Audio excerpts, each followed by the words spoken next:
Hello everyone, welcome to BSc Agri Student Guide. So friends, today's lecture we have to see lecture number 6 for fundamentals of agronomy second, and in this lecture we have to see classification of soil water. The title for the course is Fundamentals of Agronomy second, and course number is Agro 1 to 3, and course credit for this course 1 plus 1 is equal to 2. So let's begin this lecture and let's see classification of soil water. पण मित्रांनो, तुम्ही जर या चॅनलवर जर नवीन असाल तर आपले BSc Agri Student Guide YouTube चॅनलला सबस्क्राईब करायला विसरू नका.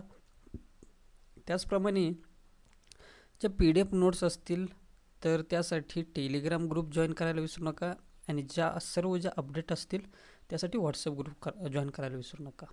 या सर्वांची लिंक व्हिडिओच्या डिस्क्रिप्शन बॉक्समध्ये दिलेली आहे. तर या लेक्चरमध्ये आपल्याला पाहायचं आहे काइंड्स किंवा क्लासिफिकेशन ऑफ सॉइल वॉटर और different forms of soil moisture. तर मित्रांनो, हे लेक्चर तुमच्या थिअरीसाठी सुद्धा इम्पॉर्टंट असणार आहे, त्याचप्रमाणे तुमच्या प्रॅक्टिकल एक्झामिनेशनसाठी सुद्धा इम्पॉर्टंट असणार आहे, की ज्यामध्ये तुमचे ज्या व्हेरियस कन्सेप्ट्स आहेत त्या क्लिअर होतील. आणि प्रॅक्टिकलमध्ये तुम्हाला एक्झरसाइज असणार आहे, पहा, की ज्याचं नाव असणार आहे determination of permanent wilting point by sunflower pot method and available soil moisture. तर अवेलेबल सॉइल मॉइश्चर हे डिटर्मिनेशन करण्यासाठी तुम्हाला एक्झरसाइज आहे. तर त्यामध्ये तुम्हाला अवेलेबल सॉइल मॉइश्चर फाइंड करण्यासाठी क्वेश्चन येऊ शकतो किंवा त्याच्या संदर्भातील प्रॅक्टिकल हे असणार आहे. तर आपण पाहूयात क्लासिफिकेशन ऑफ सॉइल वॉटर, आणि हा जो पॉईंट आहे तो थिअरी एक्झामच्या पर्स्पेक्टिव्हने सुद्धा इम्पॉर्टंट आहे. So let's see kinds classification of soil water, different forms of soil moisture. First, physical classification based on relative degree of retention. तर सॉइल मॉइश्चरचं क्लासिफिकेशन हे दोन प्रकारात होतं, पहा. First is physical classification. In this it is based on relative degree of retention. And second is biological classification which is based on available to plants. And in physical classification 3 subtypes are there. And first is the gravitational water, second capillary water, third hygroscopic water. These all types are we will discuss one by one. And in biological classification there is 3 subtypes which are superfluous water, means free water or drainable water. Second, available water, which is available to soil moisture, ASM. And third is unavailable water.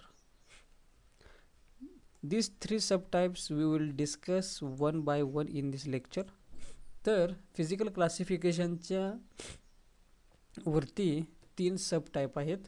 त्यामधील gravitational, capillary, hygroscopic. आणि biological classification वरती 3 सबटाईप्स आहेत, superfluous, available, unavailable. त्यामधील आपण पाहणार आहोत पहिल्यांदाच physical classification, आणि त्यामधील फर्स्ट जो आहे ग्रॅव्हिटेशनल वॉटर. तर फर्स्ट ग्रॅव्हिटेशनल वॉटर म्हणजेच काय असणार आहे, पहा, drainage water. Gravitational water is also known as drainage water. Let's see, it is usually present in macropores. जे जमिनीमध्ये मायक्रोपोर्स असतात आणि जे मॅक्रोपोर्स असतात, त्यामधील जे मॅक्रोपोर्स आहेत त्यामध्ये ग्रॅव्हिटेशनल वॉटर हे अवेलेबल असतात. It held by negative tension of less than 0.3 atoms. तर हे यांच्यामध्ये काय असतं, पहा, जे ग्रॅव्हिटेशनल वॉटर आहे ते धरून ठेवलेलं असतं निगेटिव्ह टेन्शन, म्हणजेच एकदम मिनिमम टेन्शन असतं त्यामध्ये. त्यामुळे हे वॉटर आहे ते अवेलेबल होत नाही, ते फ्लो ऑफ, रन ऑफ होऊन जातं. Free water which drain outs. It is not available to plants and detrimental to plants. तर हे हे जे वॉटर आहे त्यामध्ये जे टेन्शन आहे ते अत्यंत कमी प्रमाणात आहे, त्यामुळे ते धरून ठेवलं जात नाही. त्यामुळे हे रन ऑफ होतं किंवा ड्रेन आउट होतं, त्यामुळे ते प्लांटला अवेलेबल होत नाही. It dissolves plant nutrients and these nutrients leached out. तर हे वॉटरमध्ये काय होतं पहा, जे प्लांट न्यूट्रिएंट आहेत जमिनीमधील ते त्या पाण्यामध्ये डिझॉल्व होतात आणि हे पाणी लीचड आउट होतं, म्हणजेच ड्रेन आउट होतं आणि जे न्यूट्रिएंट्स आहेत ते त्या पाण्याबरोबर जातात आणि तिथले जे जमीन आहे त्यामधील जे न्यूट्रिएंट पर्सेंटेज आहे ते कमी होतं. या ठिकाणी आहे पहा ग्रॅव्हिटेशनल वॉटर. हे जे वॉटर्स आहेत त्यामध्ये कोणत्याही प्रकारचं टेन्शन दिसत नाही, म्हणजेच हे मिनिमम टेन्शन आहे, अगदी कमी. आणि ते जेव्हा ते पडतं किंवा अवेलेबल होतं त्याच्या पडल्याबरोबरच ते ड्रेन आउट होऊन जातं. तर ह्या एक ग्रॅव्हिटेशनल वॉटर, याच्याबद्दल तुम्हाला माहिती असणं आवश्यक आहे. त्याच्यानंतर फिजिकल क्लासिफिकेशनमधील second point, capillary water. It is present in micropores of soil held between field capacity and hygroscopic coefficient in microspores at tension 0.3 to 31st atoms, function as soil solution. It is available for plant growth. तर पहा यामध्ये हे जे सब types आहेत यांच्यामधील डिफरन्ससुद्धा तुम्हाला विचारला जाऊ शकतो. पहा हे कोणत्या पोर्समध्ये अवेलेबल आहेत, ग्रॅव्हिटेशनल फोर्स कोणत्या पोर्समध्ये अवेलेबल असतात हे तुम्हाला विचारतात. तर कॅपिलरी वॉटर हे मायक्रो पोर्समध्ये अवेलेबल आहेत आणि ते हायग्रोस्कोपिक कोइफिशियंट आणि फील्ड कॅपॅसिटीच्या मध्ये अवेलेबल असतात. पहा हे कोणाच्या मध्ये अवेलेबल असतात, तर फील्ड कॅपॅसिटी आणि हायग्रोस्कोपिक कोइफिशियंट, आणि त्यांच्यामधील जे टेन्शन आहे ते असतं 0.3 to 31st ॲटम्स, आणि सॉईल सोल्युशनचं फंक्शन हे करत असतात. आणि हे जे आहेत हे प्लांट ग्रोथला अवेलेबल होतात, आणि जे ग्रॅव्हिटेशनल वॉटर आहेत ते प्लांट ग्रोथला अवेलेबल होत नाहीत. आणि हे जे कॅपिलरी वॉटर्स आहेत त्यांचे सब टाईप केलेले असतात, inner capillary water and outer capillary water. तर या ठिकाणी पहा जे या ठिकाणी डायग्राम किंवा फोटो आहे त्यामध्ये जे कॅपिलरी वॉटर आहे यांच्यामध्ये जे टेन्शन आहे ते अत्यंत 0.3 to 31st ॲटम इतकं आहे, आणि हे प्लांटला अवेलेबल होतं हे वॉटर. त्यानंतर थर्ड असणार आहे हायग्रोस्कोपिक वॉटर. फिजिकल क्लासिफिकेशनमधील third sub type hygroscopic water. Let's see. This water is held very tightly as thin film around soil particles by absorption forces, and therefore plant cannot absorb it. तर पहा हे hygroscopic water म्हणजे काय असतं, ते जे water आहे त्यांच्यामधील जे सॉइल पार्टिकल्स आहेत त्याच्या भोवती ते खूप मोठ्या टाईटली प्रमाणामध्ये त्यांच्यामधील टेन्शन खूप असतं, ते खूप टाईटली अवेलेबल असतात. आणि हे एवढं त्यांच्यामधील अटॅच होऊन धरून ठेवण्याची क्षमता एवढी असते की ते प्लांटला सुद्धा अवेलेबल होत नाहीत. एखाद्या झाडाने त्यांच्यावर जे रूट्स आहेत रूट्सनी जर या ठिकाणी जर जे वॉटर आहेत सॉइल पार्टिकलच्या भोवतालचे यांना जरी त्यांनी ओढून किंवा ॲब्सॉर्प्शन करण्याचा जरी प्रयत्न केला तरी ते वॉटर हायग्रोस्कोपिक वॉटर ते प्लांटला यूज होत नाही, बिकॉज हे जे सॉइल पार्टिकल्स आहेत त्यांच्यामधील जे अट्रॅक्शन आणि जे टेन्शनचे जे फोर्सेस आहेत ते त्या वॉटरला सोडत नाहीत. It held at hygroscopic coefficient. Tension varies from 31 to 10,000 atoms. तर या ठिकाणी त्यांच्यामधील टेन्शन आहे ते खूप मोठ्या प्रकारचं असतं आणि त्यामुळेच ते आपल्या प्लांटला अवेलेबल होत नाही. Moves in vapour from therefore biologically inactive. तर हे यांचं जेव्हा बाष्पीभवन होतं ते वेपर फॉर्ममध्ये जातात, त्यामुळे ते बायोलॉजिकली इनॲक्टिव्ह असतात. तर हे आहेत हायग्रोस्कोपिक वॉटर. आता यामध्ये पहा, आपण पाहिलं फिजिकल क्लासिफिकेशन, आणि फिजिकल क्लासिफिकेशनमध्ये जे 3 टाईप्स आहेत, gravitational water, कॅप्युलर water and hygroscopic water, हे 3 सब टाईप आता आपण पाहिलेले आहेत. त्यानंतर आपल्याला पाहायचं आहे हे जे बायोलॉजिकल क्लासिफिकेशन आहे त्यांच्यामधील सुपरफ्लुअस, अवेलेबल, अनअवेलेबल वॉटर, हे 3 वॉटर, हे बायोलॉजिकल क्लासिफिकेशन 3 सब टाईप आपल्याला पाहायचे आहेत. त्यामधील फर्स्ट आहे सुपरफ्लुअस वॉटर.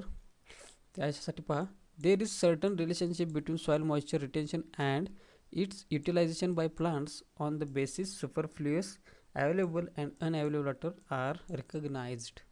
तर जे रिलेशनशिप आहे सॉइल मॉइश्चर रिटेन्शनमधील आणि ते जे वॉटर आहे ते युटिलाइज प्लांट न करणार, यांच्यामधील जे रिलेशन आहे ते सांगताना आपल्याला सुपरफ्लुअस, अवेलेबल आणि अनअवेलेबल वॉटर हे 3 बेस आपल्याला निर्माण होतात. त्यामधील फर्स्ट आहे superfluous water, which is free water or drainable water.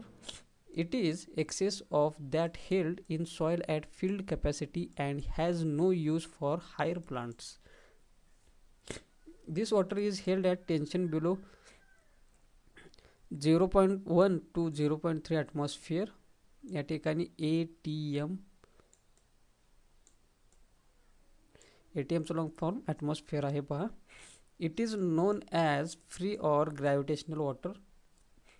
तर हे जे वॉटर आहे सुपरफ्लुअस वॉटर ते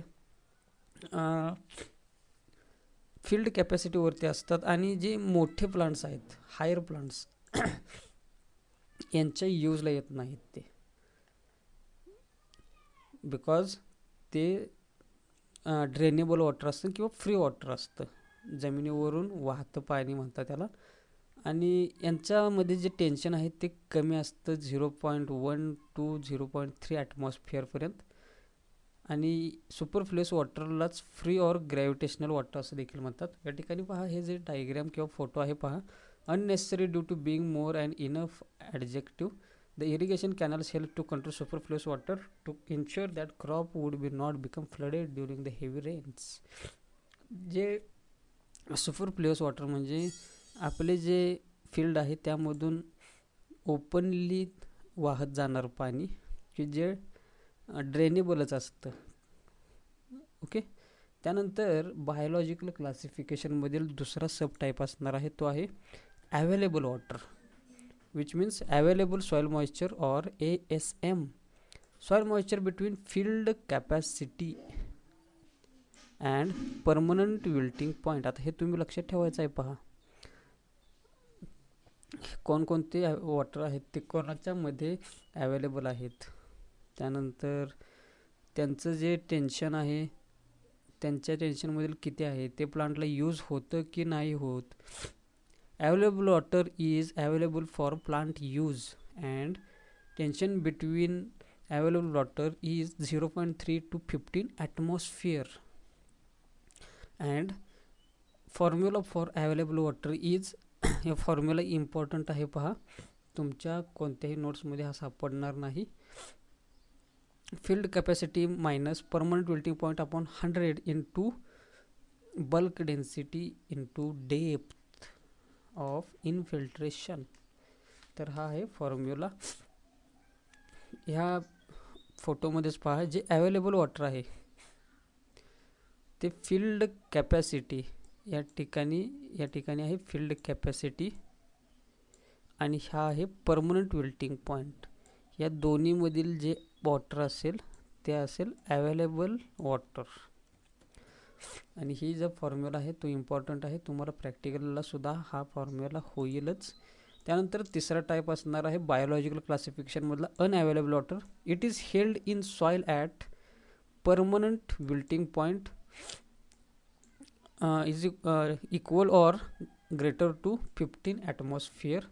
Unavailable water includes hygroscopic water and that part of the capillary water held between 15 to 31 atmosphere which is utilized by plants to the slowly to prevent wilting. आता पहा, हे जे unavailable water आहे ते permanent wilting point ज्या ठिकाणी असेल त्या ठिकाणी ते असणार आहे. या ठिकाणी पहा, हे आहे ते अवेलेबल वॉटर आणि हे खाली असणार आहे ते अनअवेलेबल वॉटर या झोनमधील. ओके. आणि हे जे अवेलेबल वॉटर आहे त्यांच्यामधील जे टेन्शन असणार आहे ते असणार आहे 15 ते 31 ॲटमॉस्फिअर. आणि हे अनअवेलेबल वॉटर यांना एखाद्या प्लांटला कधी अवेलेबल होणार आहे पहा, जेव्हा दुष्काळ असेल किंवा सॉईल मॉइश्चरचं प्रमाण कमी असेल तेव्हा एखादं झाड हे वॉटर अवेलेबल करणार आहे. आणि हे लार्ज प्लांट्स असणार आहे कारण हे अनअवेलेबल वॉटर खूप डेप्थला असणार आहे जमिनीमध्ये. आणि त्याचा फॉर्म्युला पहा, permanent wilting point upon 100 into bulk density into depth और डीप. या ठिकाणी आहे पहा, पहिल्यांदा असेल ते अवेलेबल वॉटर, या ठिकाणी विल्टिंग कोएफिशियंट, त्यानंतर अनअवेलेबल वॉटर आणि त्यानंतर ग्रॅव्हिटेशनल वॉटर. अशा प्रकारे हे सर्व आहेत ते चार्ट त्याचा आहे. त्यानंतर आपण प्रत्येक लेक्चरमध्ये एक कन्सेप्ट राबवत असतो, question for answer in comment बॉक्ससाठी. आणि या क्वेश्चनचं आन्सर तुम्हाला द्यायचं आहे कमेंट बॉक्समध्ये आणि तुम्हाला बनायचं आहे राईट आन्सर्ड ब्रिलियंट स्टुडंट. तर क्वेश्चन आहे पहा, which is zone is most important form and irrigation point of view. कोणता झोन इरिगेशनच्या पॉईंट ऑफ व्ह्यूने इम्पॉर्टंट आहे? First is the soil zone, intermediate zone, capillary zone, saturated zone. तर यामध्ये मी ऑप्शनसुद्धा दिलेले आहेत. यांमधील कोणता ऑप्शन बरोबर आहे तो तुम्हाला निवडायचा आहे आणि तो तुम्हाला आन्सर द्यायचा आहे कमेंट बॉक्समध्ये. तर मित्रांनो, असे होती ही जी माहिती की ज्या माहितीचा फायदा तुम्हाला नक्कीच तुमच्या अभ्यासामध्ये होईल अशी मी आशा करतो. तर मित्रांनो, तुम्ही जर या चॅनलवर जर नवीन असाल तर आपले base agri study guide YouTube channel subscribe करायला विसरू नका. चल तर मित्रांनो, आता मी तुमची रजा घेतो. आता भेटूया पुढील व्हिडिओ लेक्चरमध्ये नवीन माहितीसह, नवीन विषयासह. धन्यवाद.